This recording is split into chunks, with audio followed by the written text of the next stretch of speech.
Ahí estás, Amado.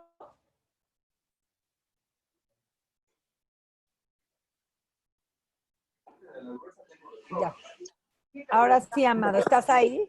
Sí, ya me escuchas. Sí, sí, te escuchamos.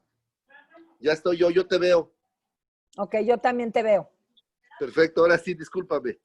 Bueno, nada más termino esto que les estaba diciendo, nada más como para cerrarlo. Entonces, bueno, el tema es que, pues hablando de este alimento que decíamos tan sano, se ha convertido ahora en uno de nuestros peores venenos, por decirlo de alguna manera, en cuestión de estar genéticamente modificado. Y así como el maíz, está el algodón, está la soya, está la cánola y está el maíz, ¿ok? Estas son como los 5 cultivos que han sido afectados, y el trigo, por supuesto, que han sido afectados muy fuertemente con todos los transgénicos. O sea, este proceso que se da a nivel de la semilla. Ok, nada más quería cerrar para no dejarlas inconclusas. Y ahora sí, Amado, nos arrancamos, si quieres, con lo que te decía. Cuéntanos un poquito de la relación que hay entre la desconexión de nosotros, de nuestro ser, de nuestro cuerpo y de la naturaleza con los alimentos que nos brindan salud. Sí, Mónica, muchísimas gracias y mil disculpas a todo tu público. Pasando al tema, yo creo que realmente sí hay una desconexión, pero no es una desconexión generalizada, ¿no? No es la misma desconexión que hemos estado viviendo nosotros en la ciudad que la que se vive en el campo. Por ejemplo, en las zonas del campo, en las zonas de los pueblos originarios, la alimentación sigue siendo muy vinculada a la naturaleza. Casi su alimentación es completamente vegetal, que tiene que ver un poco con la historia de la gastronomía mexicana. No sé si ustedes han podido darse cuenta, pero la gastronomía mexicana, o lo que es actualmente México, no hubo animales domesticados. Entonces, casi la alimentación estaba basada en lo vegetal. En lo vegetal, el consumo animal estaba más vinculado a la caza o a la recolección, y en mucho también a la fuente de proteína de las aguas. Esto solamente no implica que sea mala la carne, sino el asunto está el abuso que se tiene actualmente en la carne. La otra cosa que es muy importante en las comunidades es el entorno físico en el que viven. No solamente producen sus propios alimentos de plantas de una grandísima diversidad. O sea, son plantas, son zonas de producción donde las semillas mejoradas, que eso es diferente a las transgénicas, las semillas mejoradas, que cerca del 99% de todos los alimentos que actualmente consumimos en las ciudades vienen de este tipo de plantas. En el campo, a diferencia, en el campo, y no solamente, no cualquier campo, sino el campo más alejado, el campo donde viven los pueblos originarios, en esas regiones el consumo se basa fundamentalmente en sus propios recursos, es decir, con las plantas que ellos han producido milenariamente, plantas que sí han tenido una modificación en un flujo natural, en un flujo dentro de la naturaleza misma.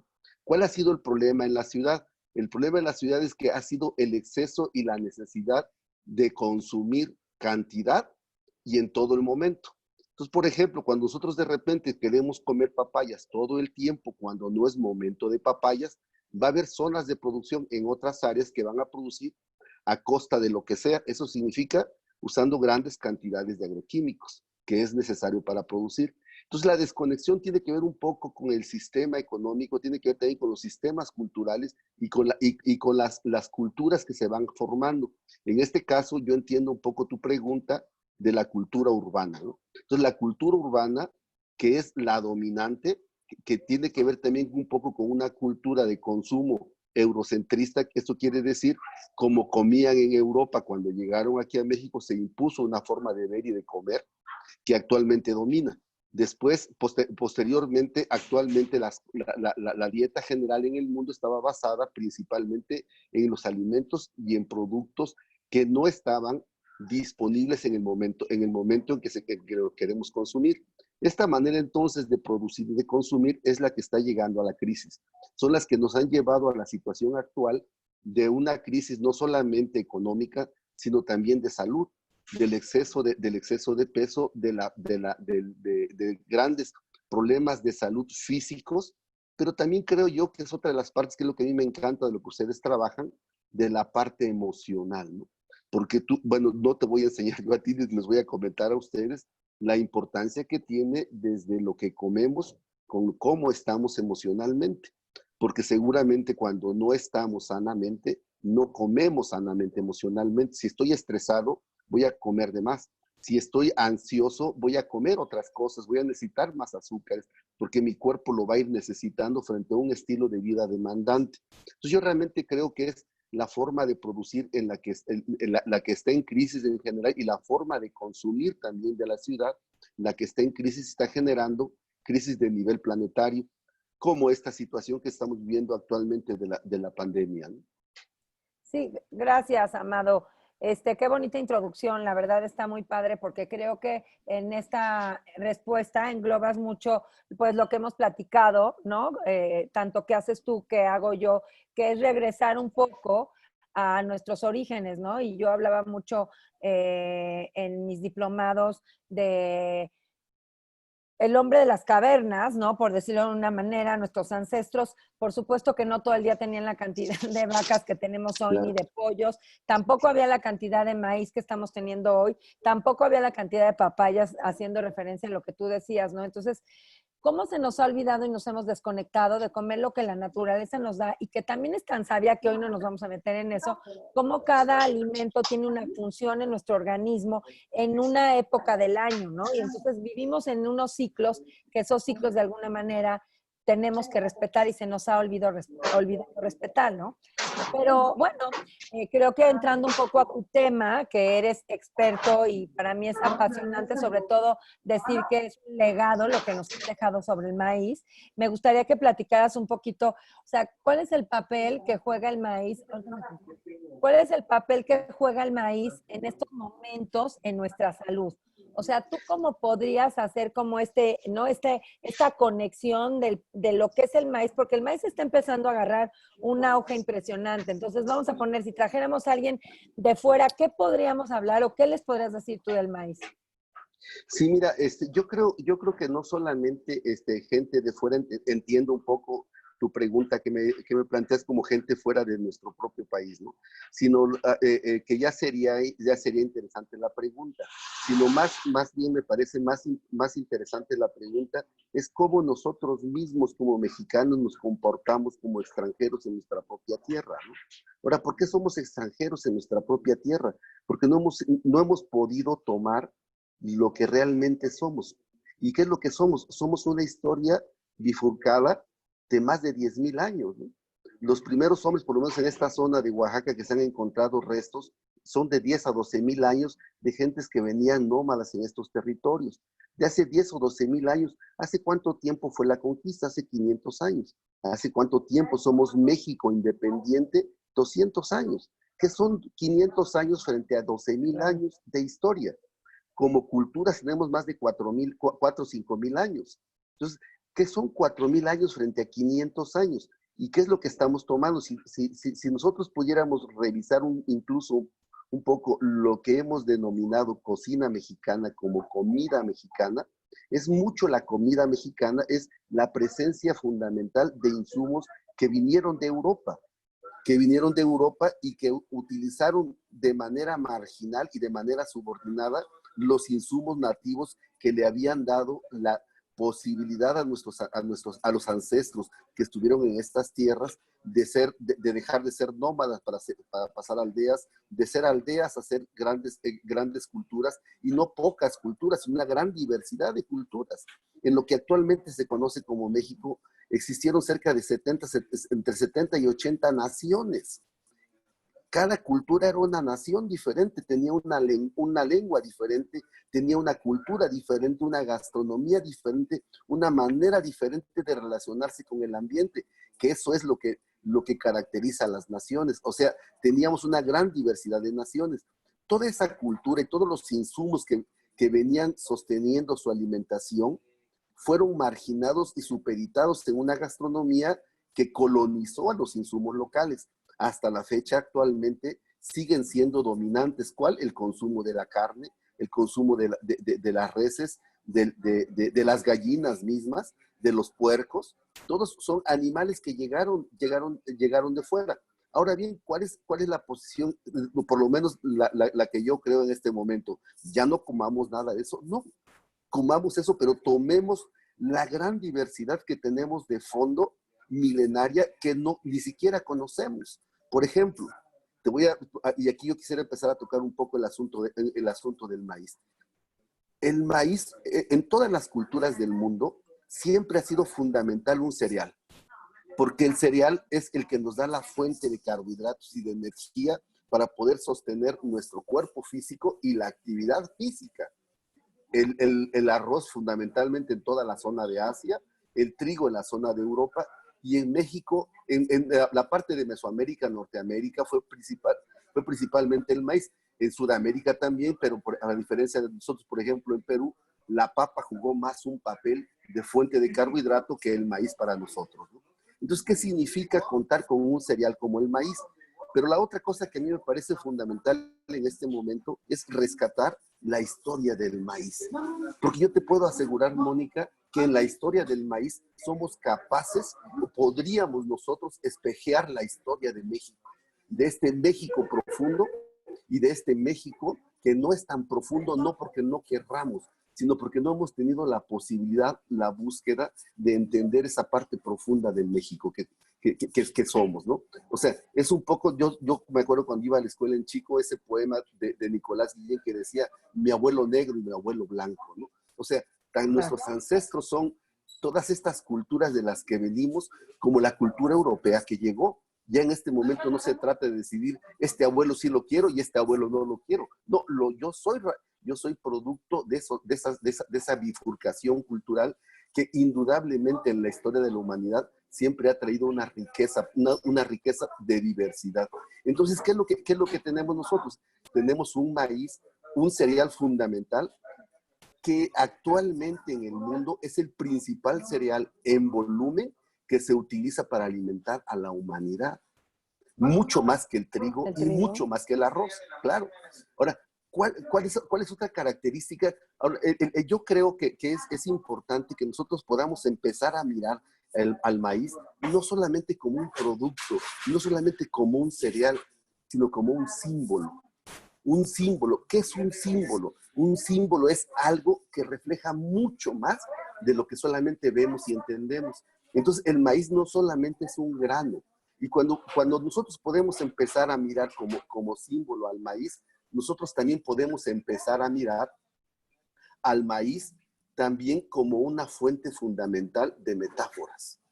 Yo me acuerdo mucho hace como 20 años tomé un taller con Robert Dills.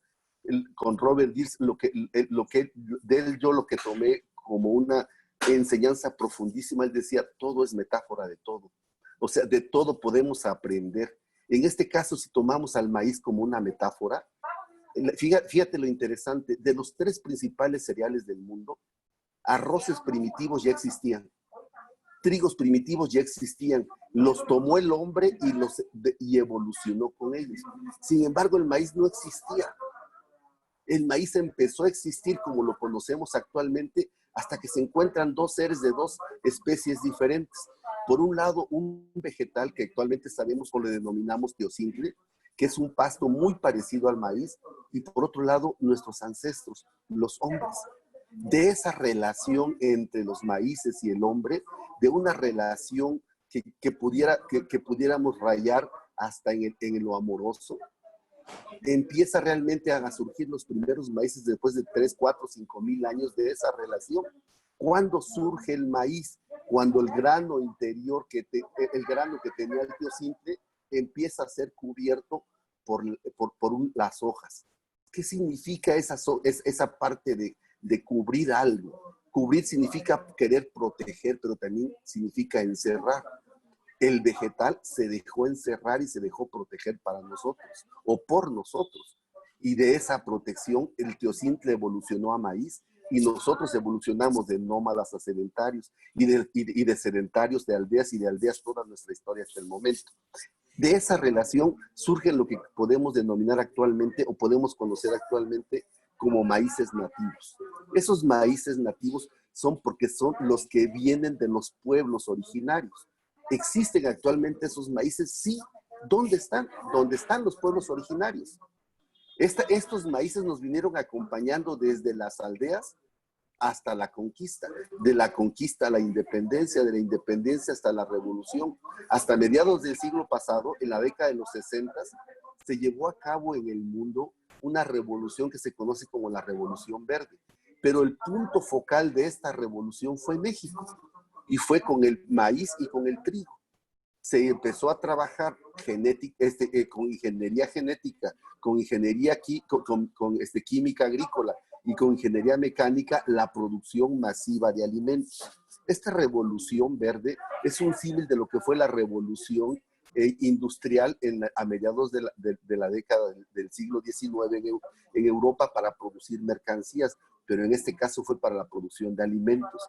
Empezó con maíz y trigo y posteriormente siguió con todos los alimentos, animales y vegetales.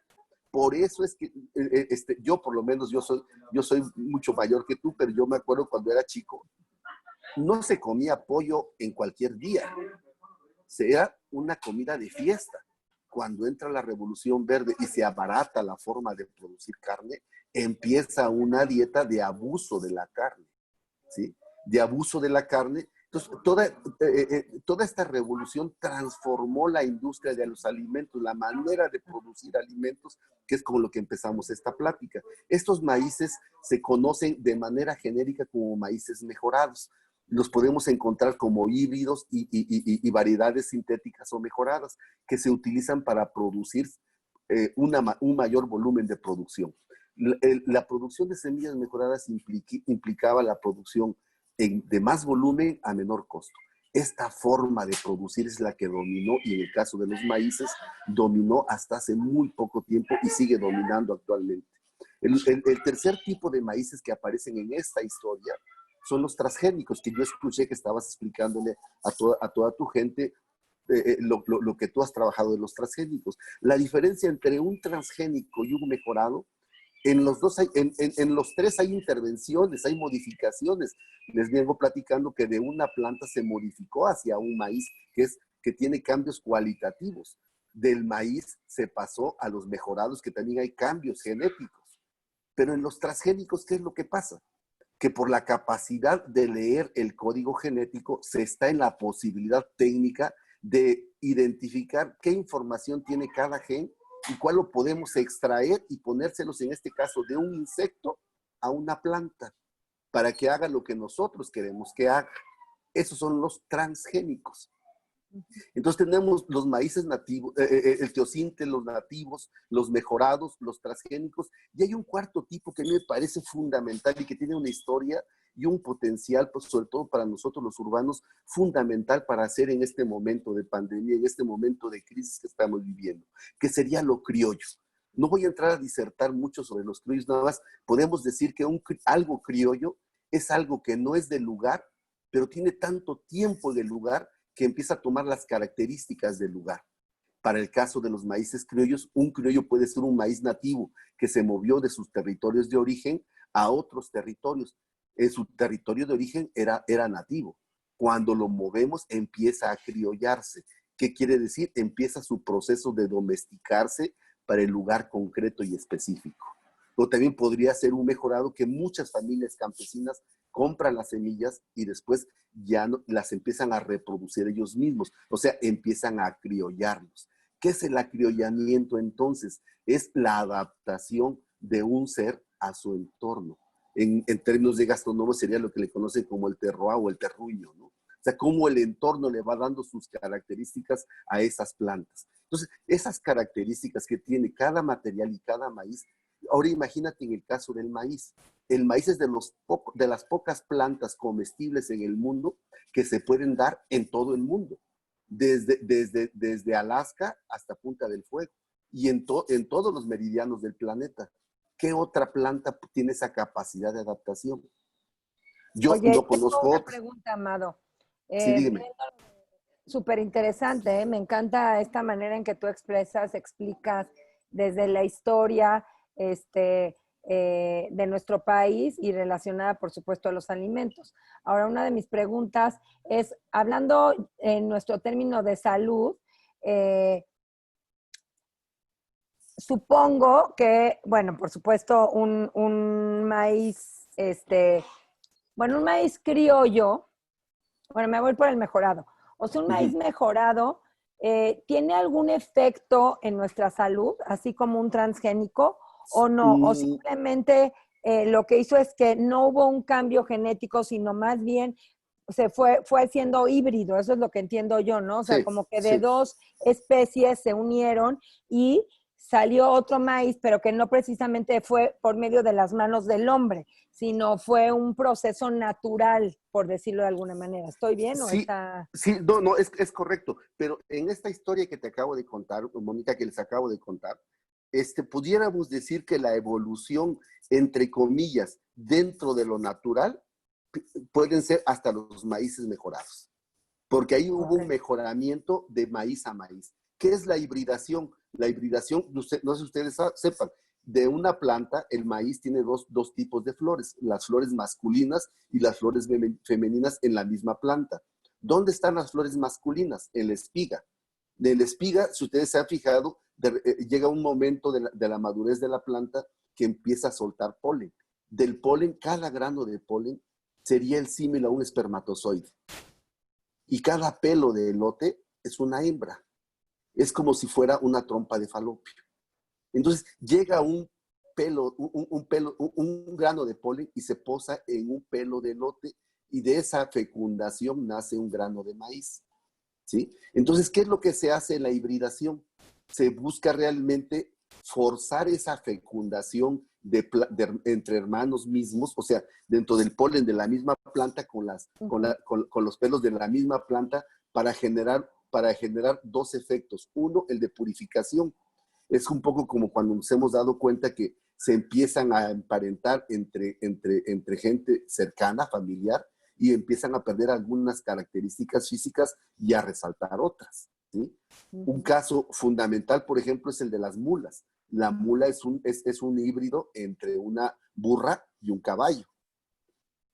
La mula que sale con la característica del tamaño del caballo, pero sale con la fuerza de la burra. Nada más que aquí hay un problema, no puede reproducirse. En el caso del maíz, los híbridos no pueden reproducir las características por las que fueron seleccionadas. Por eso cuando se empiezan a criollar, empiezan a retomar características que traen de sus ancestros y a purificarse con las características del lugar. Entonces, un maíz mejorado es un desarrollo, llamémosle, entre comillas, natural, porque es de especie a especie, o sea, de la misma especie. En este caso, de maíz a maíz. La transgenia es de una especie a otra especie. Es de un insecto a una planta. Ahora bien, ¿cuál es el problema de salud con los maíces mejorados? Como son maíces mejorados y producidos y generados para que produzcan una gran cantidad, cuando esta planta demanda muchos nutrientes para poder crecer y desarrollar todo su potencial genético, lo que va a hacer es que le va a demandar al suelo más nutrientes de los que el suelo puede darle. Pero entonces es donde entra la química agrícola. Entonces le empezamos a dar puros químicos. ¿Para qué? Para que desarrolle todo su potencial químico, con todo el impacto de contaminación que eso significa. También cuando rompemos el equilibrio ecológico, en la naturaleza hay diversidad absoluta. No hay un solo paisaje que haya una sola planta. No hay un solo paisaje donde haya un solo animal. Hay sistemas de seres vivos viviendo ahí. Pero cuando el hombre modifica esos entornos y convierte en sistemas homogéneos, algunos de los insectos que se alimentan de esa planta o de ese producto que está saliendo empieza a reproducirse más y entonces decimos nosotros, se convierte en una plaga. O sea, no es que fuera malo, nosotros le dimos tanto de comer que ahora es una plaga, pero entonces usamos químicos. ¿Para qué? Para matarlos. ¿Sí me explico? Entonces, ¿Esto es lo que se llamaría un monocultivo? Exactamente. Para Ok. poder desarrollar, si te fijas, lo que se hizo en la Revolución Verde fue desarrollar modelos industriales de producción, modelos masivos. Un modelo masivo que requiere homogeneidad. ¿Para qué? Para poder aplicar medidas homogéneas y elevar la productividad. Necesitamos, por ejemplo, semillas que jalen muchos nutrientes, que necesitan ser sembrados en el mismo momento. Por lo tanto, necesitamos máquinas para poderlas sembrar en el mismo momento. Van a madurar todas juntas, entonces necesitamos cosecharlas juntas. Pero como se movían con máquinas, tendemos a usar más maíces más duros para que no se quiebren. Pero además, jamás les importó a los agrónomos, a los desarrolladores de estos maíces mejorados el sabor. El sabor no importó, lo que importó fue el volumen. Pero entonces toda la gastronomía urbana lo que hizo frente a esos insumos fue desarrollar toda una expertise para ponerle un montón de cosas. Y si te fijas, actualmente la salida de esta crisis está siendo con una búsqueda del retorno a lo natural. A lo natural es retorno a los sabores infinitos de la naturaleza, respetando más el insumo. Actualmente la gastronomía, y creo yo que la gastronomía como industria de los alimentos está moviendo aceleradamente hacia esos rumbos. Y creo yo que ahora nos toca a la gran masa, a la gente a la que estamos dirigiéndonos ahorita, los que tenemos que empezar a hacer ese cambio. O sea, tenemos que aprender a comer y a disfrutar nuevas cosas. La paleta de sabores que tiene la naturaleza es infinitamente más grande que la que nosotros tenemos en la ciudad.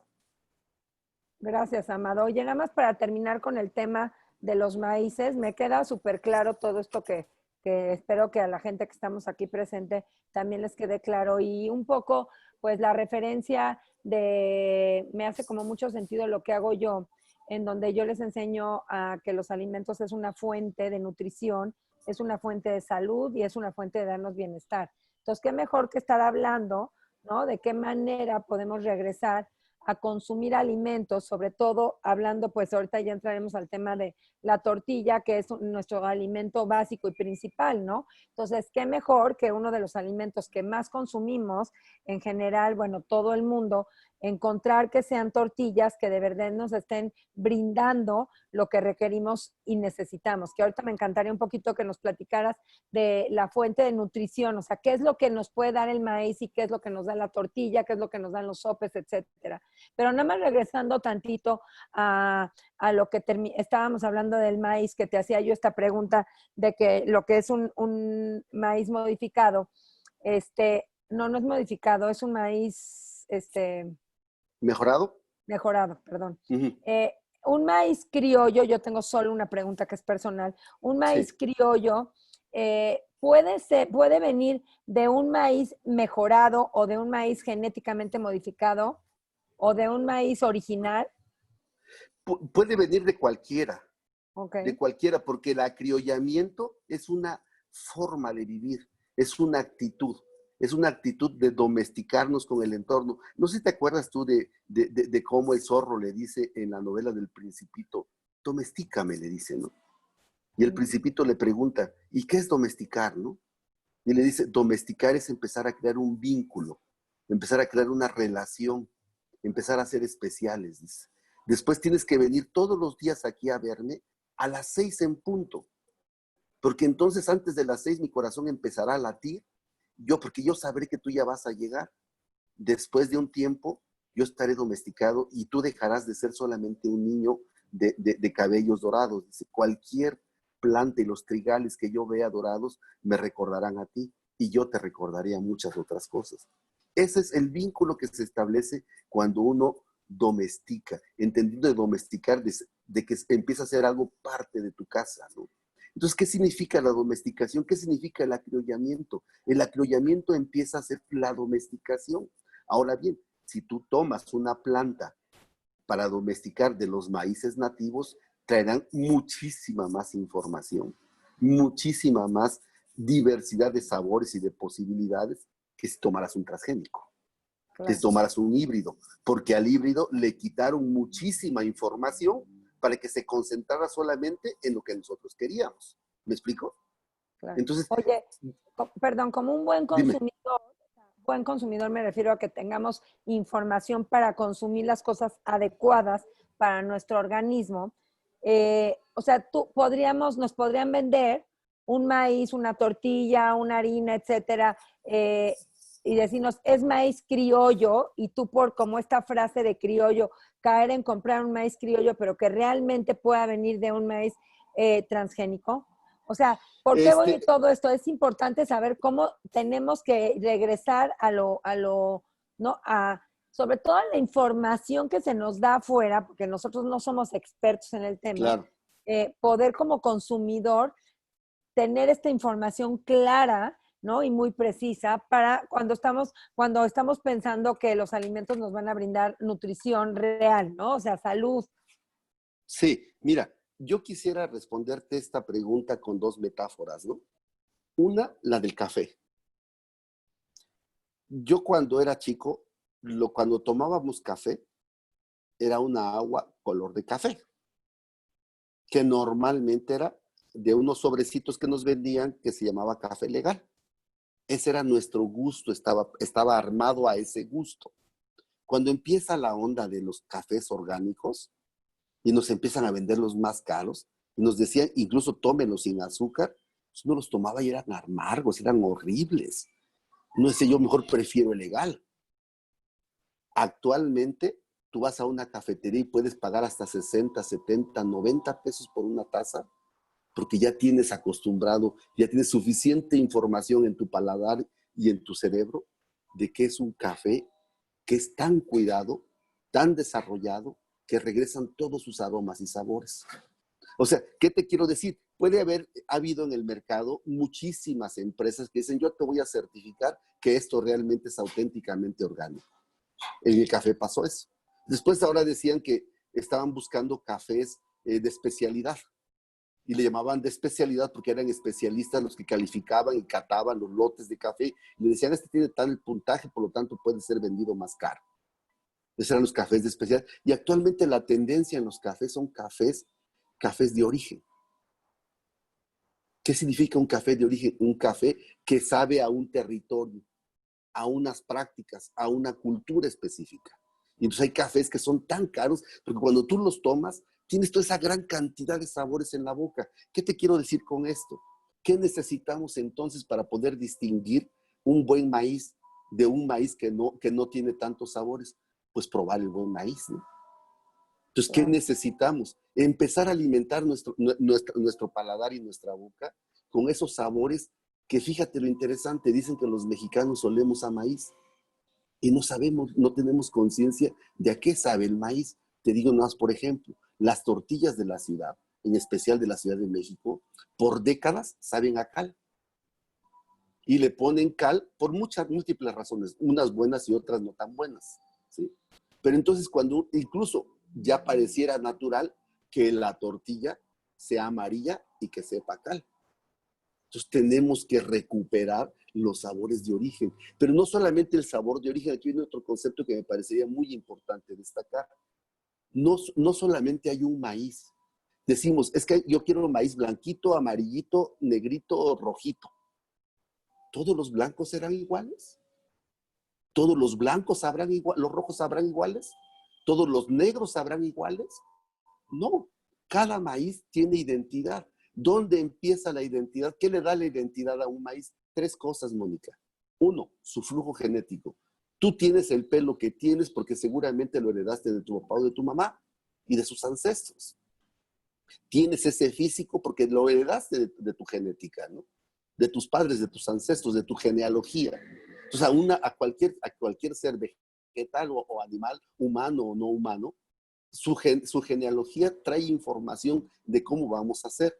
Segundo, ¿qué otra característica implica? El lugar donde creciste.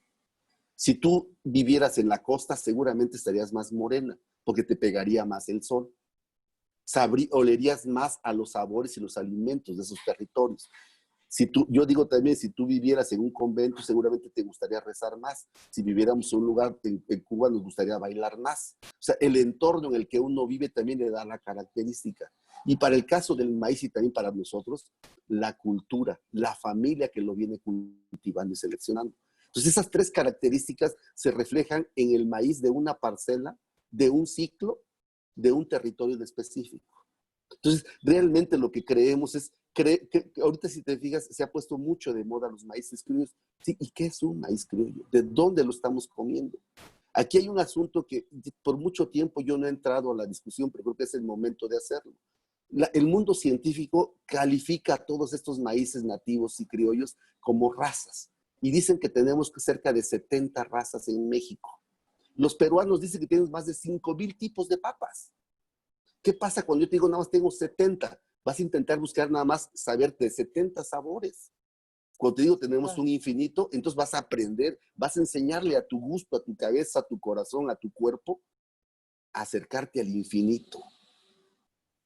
Y ahí viene la riqueza, ¿no? Entonces, ¿qué necesitamos, Mónica? Necesitamos recuperar los sabores de origen. Y el sabor es el mundo espiritual, es el lenguaje con el que la naturaleza nos está mandando información de cómo es y qué somos nosotros.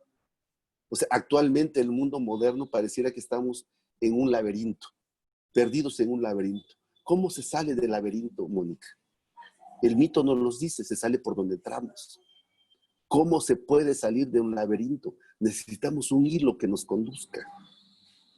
Un hilo que después de luchar allá dentro del laberinto podamos jalar el hilo y salir ¿a dónde? Al principio.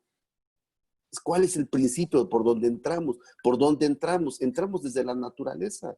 Tenemos que retornar a la naturaleza a recuperar los sabores, las formas de vida, la cultura vinculados a esa naturaleza.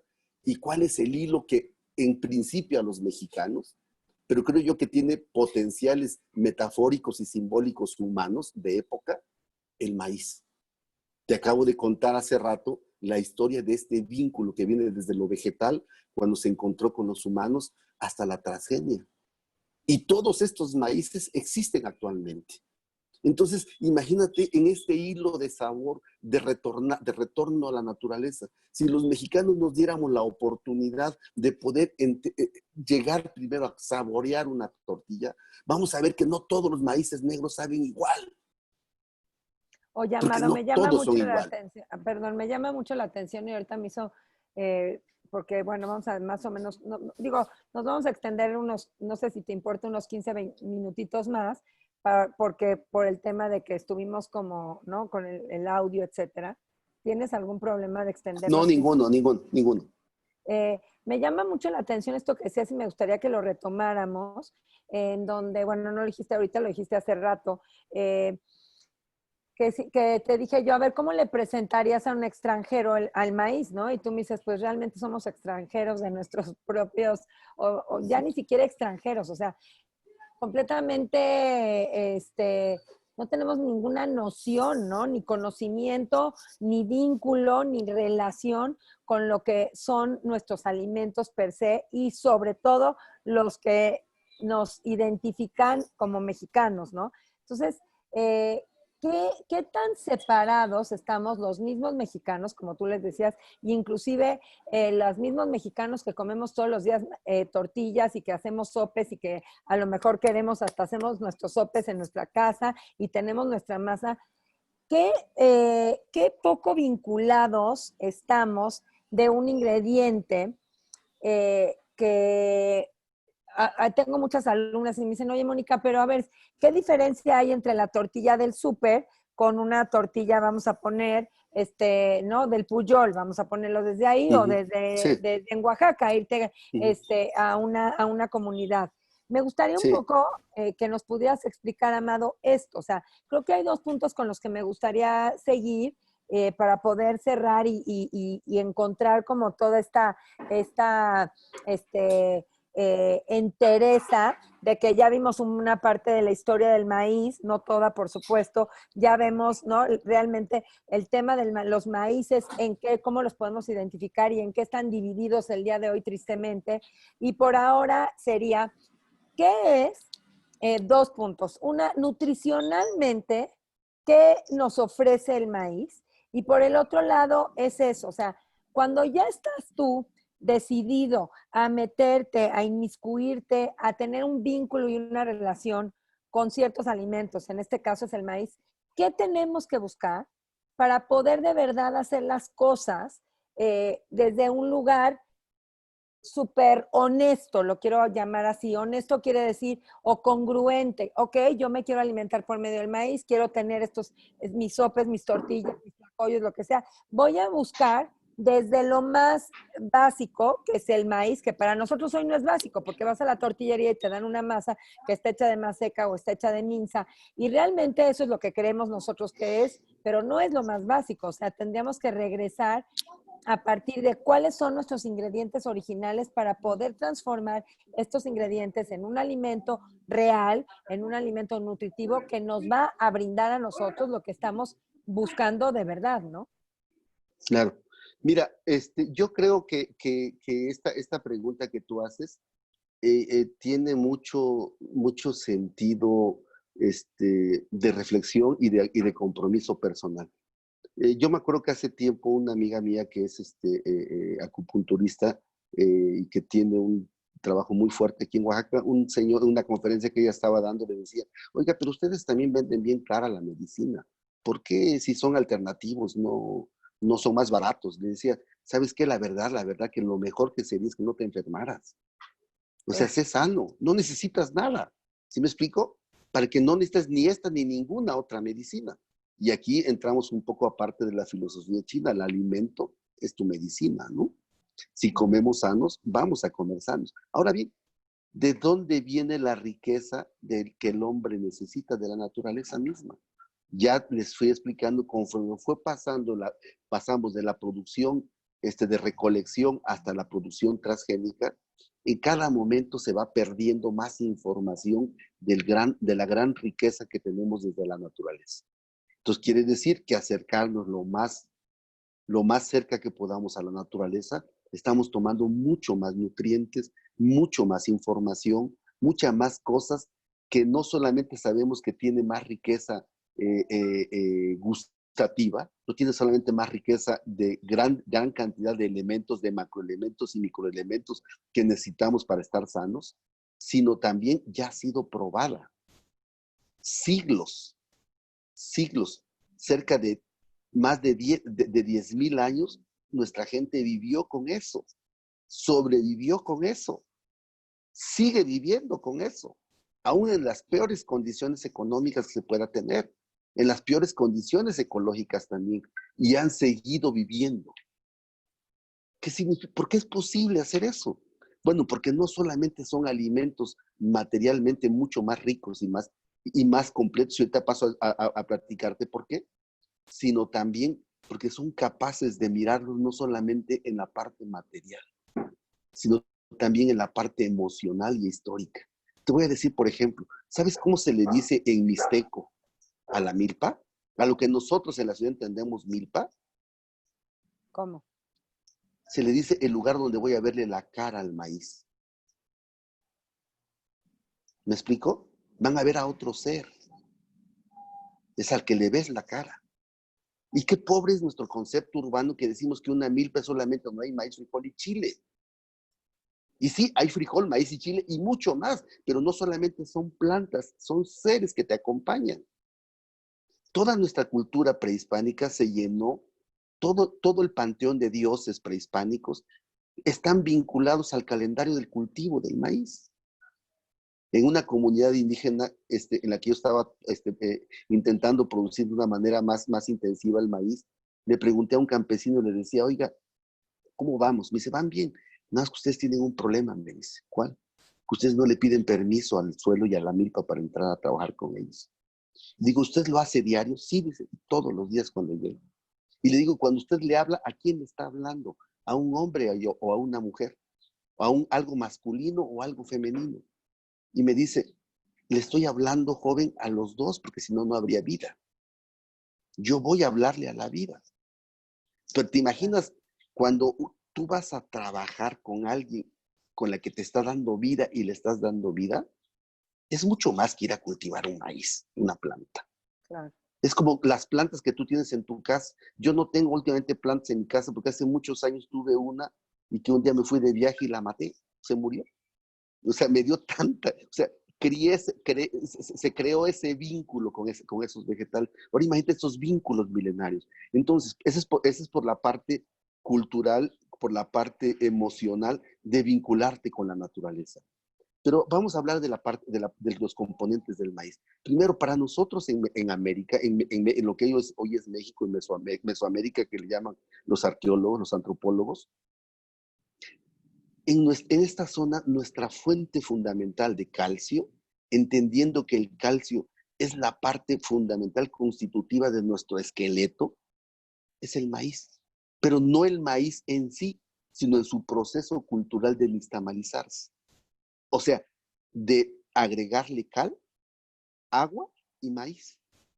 En ese proceso, fíjate algo interesante que pasa acá. El calcio empieza a ser un proceso de disolución de la piel.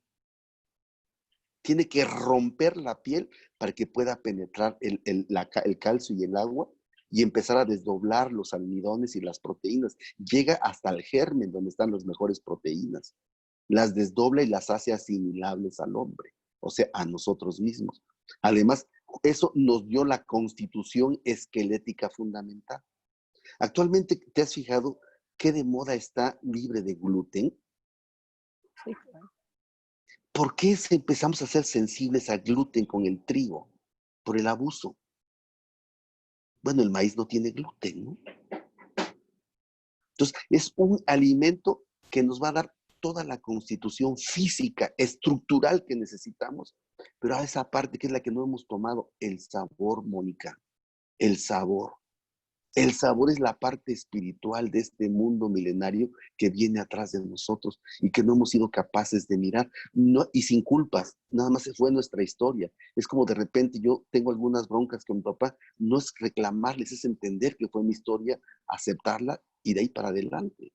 En este caso necesitamos tomar ese mundo vegetal, cultural, que es de más de 8,000 años que tenemos de atrás, que no hemos tomado en este momento en la alimentación. Entonces, todas estas partes y muchas más que te pudiera decir, la nixtamalización es fundamental para constituirnos físicamente. Más aparte, los estudios más modernos que yo he escuchado del Instituto Nacional de la Nutrición, es la cantidad de almidones que tiene, que son fundamentales en el intestino grueso para evitar todos los tipos de cánceres, que son problemas actuales. Pero no vayamos al detalle o al anécdota de que si tiene esto te va a curar el cáncer, porque no es cierto. Nosotros sabemos que aunque pudiéramos comer puro maíz, pudiéramos tener cáncer si no estamos bien emocionalmente, ¿no? Y que eso es un poco lo que tú trabajas. Entonces, por eso te diría, esta es realmente la necesidad que tenemos de retomar. Ahora bien, vamos a la tortilla. ¿Cuál sería la diferencia, dices tú, entre una tortilla que compro en el súper o que compro en las tortillerías? Pues en principio de cuentas el tipo de maíz que están usando para utilizarlo. No te diré de cómo se maneja masivamente un maíz, cómo se mueve ese maíz masivamente desde que se produce completo en grandes volúmenes, que la gran cantidad de químicos que tienen que usarse para evitar que sea degradado ese grano. A diferencia de los maíces que vienen de las comunidades originarias, que son desgranados mano por mano, familia por familia, momento por momento. La diferencia es cultural. Entonces, en estos maíces estamos trayendo no solamente sabores y riqueza organoléptica y fisicoquímica, sino también cultural y espiritual, ¿no? Y ya sabremos de qué nos estamos alimentando, ¿no? Ahora, te voy a contar, bueno, les quiero contar a todas que en este proceso de conocer a Amado, que sigue mi comal pendiente, Sí, claro. porque se nos vino este tema, pero bueno, Amado trae maíces, ¿no? Y nos enseña, me enseñaba el otro día, bueno, yo te cuento que mis tortillas, ya te platiqué un poco, pero se las compro a una de mis cocineras que llevan ya 20 años conmigo y ellos, donde yo vivo, hay un pueblito cerca que se llama Santiago y tiene todo su maíz y tiene su molino, etcétera. Y me decía Amado, para saber si es una buena, bueno, no sé si una buena tortilla, pero era una manera de calificarlo, era que se infla, ¿no? Cuando tú la calientas, se tiene que inflar.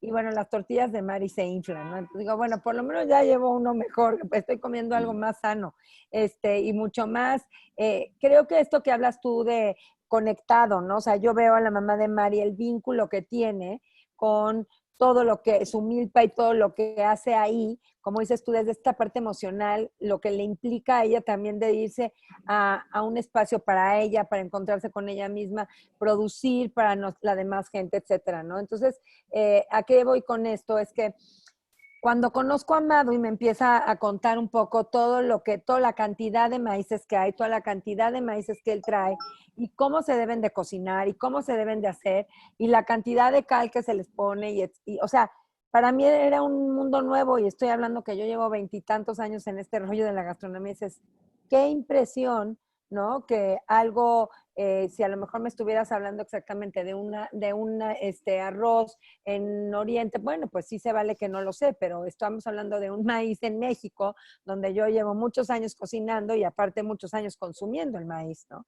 Y o sea, como que me abriste las puertas a un lugar desconocido y que me doy cuenta que esto es una puertita de 1000 puertas que hay en este país, que es el número uno, digo, es importantísimo saberlo, el país más biodiverso que tenemos, ¿no? Y para que haya todos estos ecosistemas, para que haya toda esta biodiversidad, bueno, el resultado, por supuesto, es que tenemos, o sea, a pasto lleno o a manos llenas, tenemos todo lo que queremos para ser, como tú dices, personas sanas y saludables, bien nutridas, porque ni siquiera tienen tantos costos, ¿no? Entonces, a mí me gustaría un poquito, Amado, regresando al maíz, que platicaras toda esta parte ya a lo mejor a nivel culinario, que ese era el proyecto que teníamos Amado y yo, en donde nos iban a enseñar, iban a venir sus cocineras zapotecas y mixtecas, ¿no? Iban a venir a darnos clases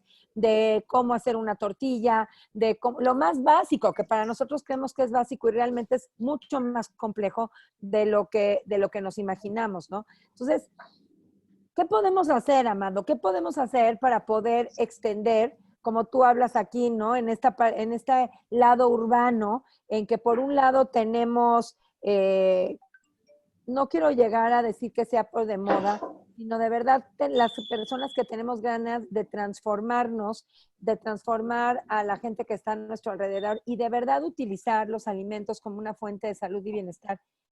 ¿Qué podemos hacer? ¿Cómo podemos llegar a ello? Contigo, por supuesto, porque a lo mejor pues nos vendes el maíz. Les quiero platicar que Amado tiene una caja, están vendiendo una caja que se llama la caja seca, ¿no, Armando? Digo, Amado, en donde me mandó una caja de cuenta como de verduras, pero en lugar de que fuera de verduras, vienen maíces, vienen harinas de maíz, vienen harinas de frijol, vienen hierbas, o sea, una cosa espectacular. Y le hablé a Amado, le dije, qué pena, pero te necesito porque no sé con el 80 o 90% de lo que está en esta caja, no sé qué hacer. Y de verdad que me da muchísima vergüenza decirlo, pero bueno, qué mejor que ahora estemos contigo y que tú nos digas cómo le podemos hacer para que de verdad nos enseñes que toda esta manera tan increíble que tienes de expresar y de contar en un espacio tan pequeño y en un tiempo pues tan pequeño, la verdad es que lo podamos empezar a que nos lo transmitas de un lugar, de un vínculo, o sea, así de fácil lo podría. Vincularnos con el maíz de verdad, ¿no? Sí, sí, mira, Mónica, te voy a decir un poco como el, yo tengo en mi Instagram, en el mío personal, tengo una frase que realmente me gusta mucho porque creo que me define, ¿no? Yo digo que yo sueño con un mundo de diversidad y de identidad donde los hijos de los hijos de mis hijos puedan vivir, ¿no? Realmente a eso estoy dedicado, Mónica. Y yo realmente creo que es cómo le podemos hacer para llegar a ese mundo de diversidad. Yo sueño también con que las mujeres, los hombres, las familias de este país, sobre todo de la ciudad, recuperemos la responsabilidad de hacer tu tortilla en tu casa. Si aprendemos a Claro. hacer pasteles, aprendemos a ser germinados, ensaladas tan complejas. Digo, sí es complejo, pero es tan simple cuando te dejas llevar con el corazón. El maíz es emoción, Mónica. Tienes que sentirlo y él solito te va a enseñar, porque esa es nuestra historia. Entonces yo sueño con que las familias empiecen a sentir el maíz, a verlo, a prepararlo, a comerlo y a saborearlo. Con eso sueño. Sin embargo, llegar a ese punto no es tan simple, porque tenemos que hacer un poco como Penélope, tenemos que destejer el manto que tejimos hasta este momento, un manto que nos enceguece, ¿sí? Es más fácil decir, mejor voy y la compro, ¿no? Claro. Y sí, podemos hacerla. Ahora hay que ver dónde comprarla. Por es que yo creo que los lugares que venden muy buenas tortillas y muy buenos maíces, o las familias que comen muy buenas maíces y muy buenas tortillas, son las que los hacen y las producen, o las que lo paguen, ¿no? Entonces mejor produzcámosla, digo. Es un poco como esta amiga que decía de la medicina. Para esa situación, yo sé que nos va a costar llegar. Tendríamos que recuperar la cadena que se rompió. ¿Cuál? Tener tu maíz, nixtamalizarlo, molerlo, prepararlo y comértelo. Si te fijas, esa cadena se rompió. Por un lado los que producen, por otro lado los que hacen la masa, por otro lado los que hacen la tortilla, por otro lado los que la preparan para vender y por otro lo que nos la comemos. ¿Cómo recuperar ese? Ahora, todos los días, no lo sé. Digo, es una meta, ¿no? Pero sueño que en 20, 30 años la gente pueda preparar sus tortillas, ¿sí? Y que sepa su maíz. Incluso te voy a decir una cosa que me parece más espectacular. ¿Cómo llamarle al maíz? En este momento, los materiales que estamos mandando, estamos llamando por el maíz, el color del maíz, la zona, la cultura étnica que la produjo, el ambiente agroecológico y la comunidad. Y todo eso que tengo que explicar yo en español se sintetiza en dos palabras en sus lenguas nativas. Así como decimos un vino de uva no sé qué, tendríamos que saber decir, dame una tortilla de un maíz zapoteco del valle, o de un maíz náhuatl de la ciudad, de las montañas de Toluca. A esa cantidad de sabores podemos llegar y deberíamos de llegar. Y no por el maíz, sino porque eso va a implicar todo el esfuerzo, el reconocimiento y la conciencia que vamos a tener en la boca, ¿no? Y en la conciencia. Entonces, en este momento lo que estamos haciendo, que es un poco lo que tú dices de la caja, en esta situación de la pandemia, lo que hicimos fue empezar a desarrollar lo que llamamos una despensa seca. Y esta fue una idea que yo le escuché un día a Enrique Olvera en una plática que estaba dando en un encuentro de cocineras. Alguien le preguntó, le decía, oiga, pero los insumos mexicanos fuera de México son muy complejos, decía, de llevar y que lleguen. Y él decía, sí, pero todo lo seco viaja muy rico, ¿no? Entonces lo que hicimos fue deshidratar. Estamos haciendo harinas de maíz nixtamalizado por maíz, de cada persona, de cada comunidad, de cada etnia. Estamos haciendo harinas de frijol con recetas tradicionales. Estamos haciendo harinas de garbanzo. Y estamos deshidratando plantas por origen. ¿A qué me refiero por origen? Si yo como un epazote de la montaña, sabe completamente diferente a un epazote de la costa o un epazote de la zona húmeda. O sea, todas las plantas tienen sabores específicos y especiales que les da su identidad. Ya les expliqué hace rato de dónde les viene la identidad. Entonces, estamos haciendo una despensa seca de todas las plantas que viaja muy bien hacia las ciudades, para que en las ciudades tengamos la oportunidad, con nuestra inquietud, nuestro talento y nuestra curiosidad, reinventar y acercarnos a los sabores de origen, como un paso más hacia llegar. Yo que sueño que más adelante ustedes tengan sus propias macetas, ¿no? Ustedes tengan sus propias milpas, ¿no? Y creo que así como está viviendo la situación del mundo, donde cada vez pareciera ser que de aquí en adelante vamos a vivir más como pequeñas islas nada más, ahora nos vamos a intercambiar, vamos a tener relaciones entre islas, ya no entre personas, por estas situaciones y miedos de la pandemia. Escuché el última conferencia que dijiste, bueno, es tanto miedo, pero la verdad es que ya nos agarraron la medida, ¿no? Sí, claro. Y nada más nos dicen, ahí va lobo, y todos corremos a la casa. Sí. Entonces, no sé si sea bueno o sea malo, pero lo que sí es cierto es que está creando una cultura del terror. Entonces, pero también regresarse hacia uno implica una posibilidad. ¿Cuántas cosas en este momento de pandemia, Mónica? Creo yo que todos enfrentamos y tuvimos que ver en la casa problemas que antes no veíamos porque andábamos ocupados en mil cosas, ¿no? Ujú. Entonces tenemos que salir de esta situación fortalecidos. Creo yo que las familias van a guisar más, van a, hacerse, van a buscar convivir más, van a hacerse más responsables por lo que comemos, lo que tenemos y lo que hacemos. Y en esa situación, estas despensas secas son como una posibilidad simbólica de que lleguen los sabores de origen y la posibilidad de que ustedes por lo menos ahorita empiecen a hacer tortillas, ¿no? Y si no se Oye, dan las Amado, te tortillas delgadas, propongo, por lo menos memelas o cosas más gruesas, ¿no? Dime, perdón. fíjate, desde ahí ahorita que dices memelas, ¿no? O sea, realmente eh, estos términos, ¿no?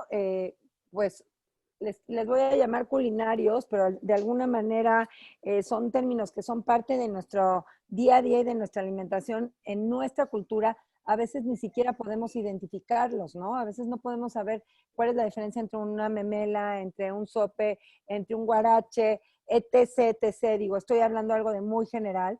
Entonces,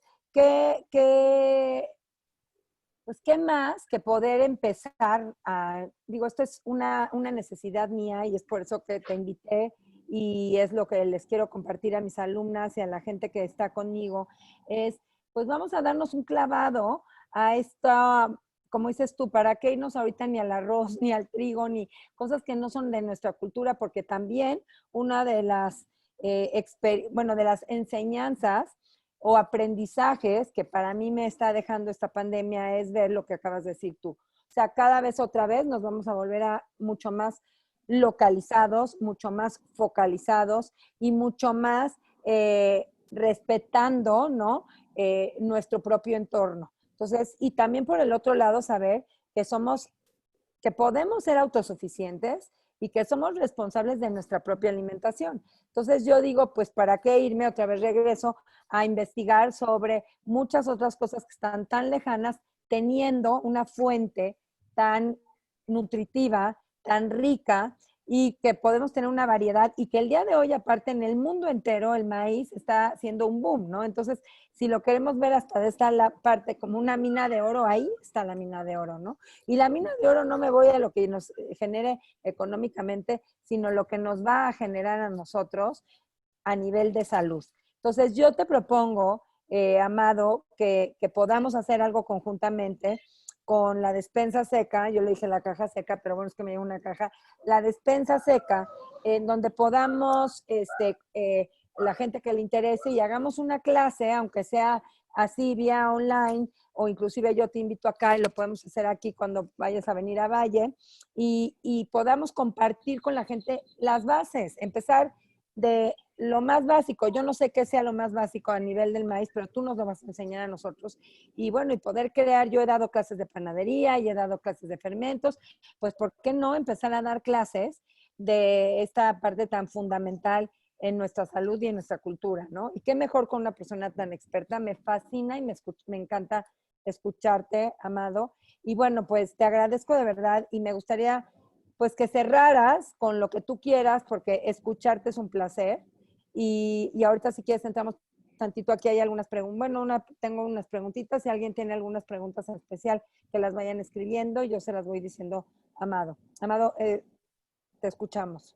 Sí, pues, realmente yo quisiera terminar esta plática agradeciendo y sobre todo invitándolas, por favor, nuestro esfuerzo en este momento se conoce como Milpa Oaxaca, el hashtag es Milpa Oaxaca, por favor ayúdenos, visítenlas, denos la oportunidad denos la oportunidad de llegar y dense la oportunidad de probar.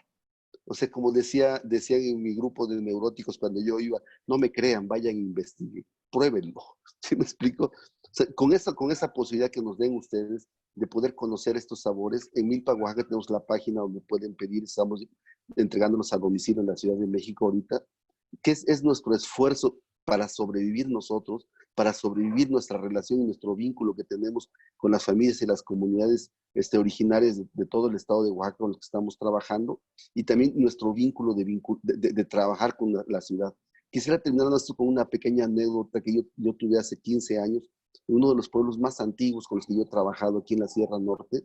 Un día platicando con el comisariado y uno de los hombres más respetables de la comunidad, él me decía que le gustaba mucho todo lo que yo le decía, de que no dejaran perder sus maíces, que era muy bueno todo eso que yo les decía, pero me dice, ¿te puedo hacer una pregunta? Me dice, digo, sí, por favor.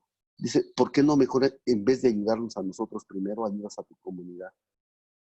Fue un golpe realmente a mi conciencia muy fuerte y porque yo me pregunté, ¿y de dónde soy?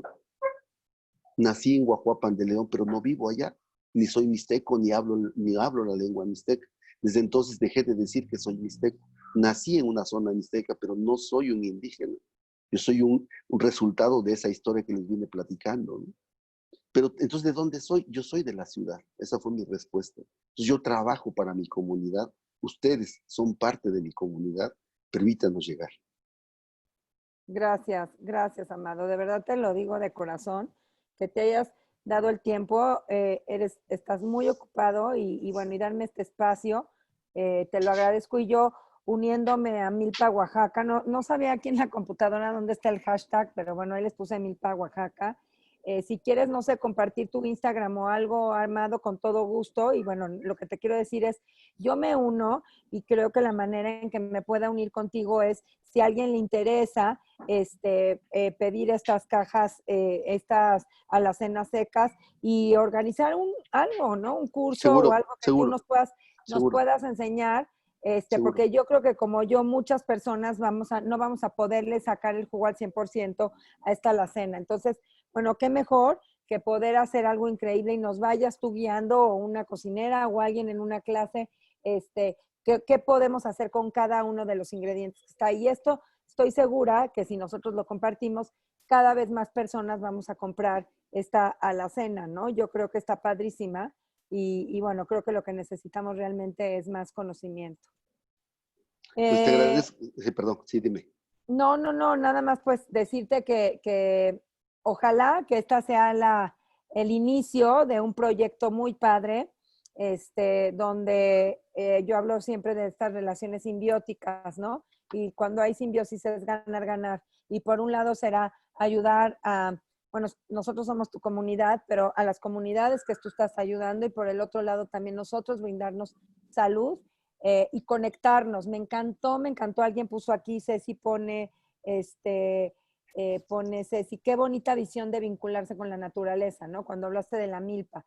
Y la verdad es que es lo que te quiero decir. O sea, yo hoy tengo un gran aprendizaje, me voy con un gran aprendizaje de la manera tan conectada que tienes tú con las plantas, ¿no? Y creo que eso, lo que decías de que ya no tienes una planta porque se murió, la responsabilidad que tenemos pues de estar vinculados con ella, ¿no? Entonces, si estamos vinculados, pues tenemos así como ellas nos brindan a nosotros alimentos, salud, etcétera, nosotros le tenemos que brindar a ella, pues de entrada respeto, ¿no? Y creo que yo me voy de esta plática con eso y te lo agradezco eternamente, Amado.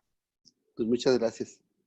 Gracias, Muchas gracias y por favor visítenos con el hashtag Milpa Oaxaca. Ahí vamos a estar subiendo también información y clases elementales para cómo usar toda la despensa, porque efectivamente perfecto. creemos que esa es nuestra tarea, ¿no? No Sí, solamente llevarles el producto, sino llevarles la información. Estamos en una sociedad de información y la información es poder y es poder para poder ser nosotros, para poder cambiar, para poder crear un futuro en el que puedan vivir nuestros hijos. el otro día me decías que tienen ya videos, ¿no? Hechos. ¿Dónde los Sí. podemos ver esos El- videos, Amado? lo vamos a estar subiendo a un canal que tenemos en YouTube que también se llama Milpa Oaxaca. Todo es Ok. Milpa Oaxaca, ¿no?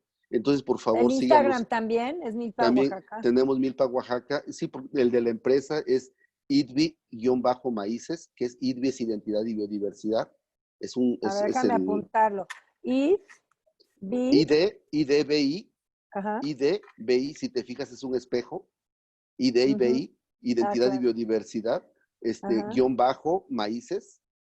Esa es la página de la empresa y la ok. mía personal es Amado Ramírez L. Pero con Milpa, Oaxaca nos ubican, que es más fácil. Y por favor ayúdenos de veras. Si en algo logré transferir algo de la información, ayúdenos con eso. Realmente es la manera en que nos permiten seguir trabajando y seguir vinculados y construir este mundo que es tan importante, ¿no? Pues tenemos que cuestionar el mundo pasado y reconstruir el nuevo a partir de lo que somos y de lo que tenemos, ¿no? Para poder estar en paz. Gracias, Amado. Hay aquí comentarios, ¿no? Qué bonita, interesante plática. Gracias a ambos por compartir. sus conocimientos, excelente plática, muchas felicidades a los dos. Me apunto a las clases con Amado. Entonces, Amado, no hay que dejar eso, De hay acuerdo. que trabajar en ello. Yo creo que podemos hacer cosas muy padres. Y aquí tengo una pregunta de Marisol en donde dice, ¿es cierto que el maíz, el maíz es importado en un 50% de maíz Sí. modificado, genéticamente modificado? No sé si la mayoría es genéticamente modificado del que se importe, pero sí, la mayoría del maíz, esa es una de las tragedias. Pero es una tragedia que la mayor parte del maíz que se consume en México es importado, especialmente el de las ciudades. Aunque te quiero decir, el país realmente tiene el potencial, los maíces nativos y creo que tienen el potencial por lo menos de alimentar al 60% de la población de este país. ¿Qué tenemos que hacer? Ese es el trabajo, ¿no? Claro. Claro.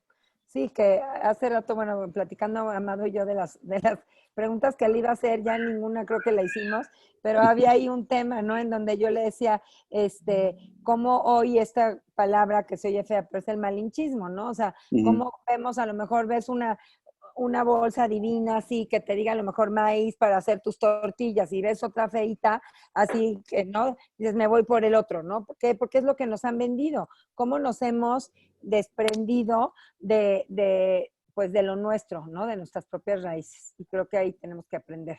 Y esto es una de las cosas que a mí me has enseñado mucho. Gracias, Amado. Pues muchas gracias, Mónica, y gracias a todo tu público. Y gracias por Gracias. escucharnos. Y la Gracias paciencia a de... todas. Sí, No pasa nada, no pasa nada. Así es esto esa es la tolerancia, ¿no? Es un nuevo aprendizaje, empezar a de tener acuerdo. paciencia y tolerancia ante todas estas cosas que no están en nuestras manos, que es todas las redes sociales y el internet y eso.